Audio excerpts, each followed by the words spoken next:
কোচবিহার 2 নম্বর ব্লকের পঞ্চায়েত সমিতির কর্মাধ্যক্ষকে গুলি করার অভিযোগের তীর বিজেপির দিকে।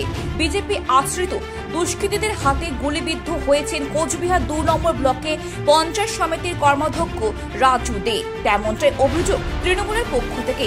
ঘটনাটি ঘটেছে বৃহস্পতিবার রাত 11টা নাগাদ। জানা যায়, এই দিন রাতে পার্টি অফিস থেকে মোটর বাইকে করে বাড়ি যাওয়ার সময় ঠিক তার বাড়ির সামনে একটি কালো রঙের 4 চাকা গাড়িতে করে এসে তাকে গুলি করে বলে অভিযোগ। তৃণমূলের এর জেলা সভাপতি দাবি, বিজেপি আশ্রিত দুষ্কৃতীরা গুলি করেছে। আমাদের পঞ্চায়েত সমিতির কর্মাধ্যক্ষ রাজু দেকে গুলি করেছে দুষ্কৃতীরা এবং তাকে প্রাণে হত্যা করারই চেষ্টা করেছিল।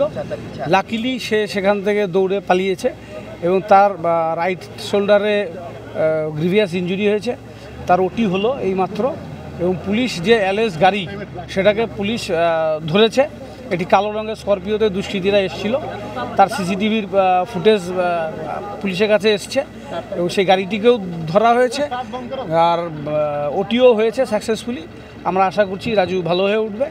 এটাই হয়েছিল আমাদের পঞ্চায়েত সমিতি 2 নং ব্লক পঞ্চায়েত সমিতির কর্মাধ্যক্ষ রাজু দে মহাশয়। তিনি আমাদের পার্টি অফিস থেকে বাড়ি যাওয়ার সময় তার উপর বিজেপির দুষ্কৃতীরা কিছু হামলা করে, তার ডানাতে গুলিবিদ্ধ হয়।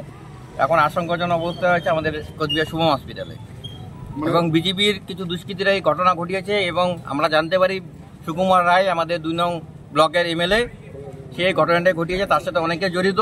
আমরা তাদের শাস্তি দাবি জানাচ্ছি। এদিকে রাজুদের ডান হাতে গুলি লাগে। বর্তমানে তিনি কোচবিহারে একটি বেসরকারি হাসপাতালে চিকিৎসাধীন রয়েছে। ঘটনায় উত্তপ্ত গোটা কোচবিহার জেলা জুড়ে। কোচবিহার থেকে মজিনুর রহমানের রিপোর্ট, খবর বাংলা।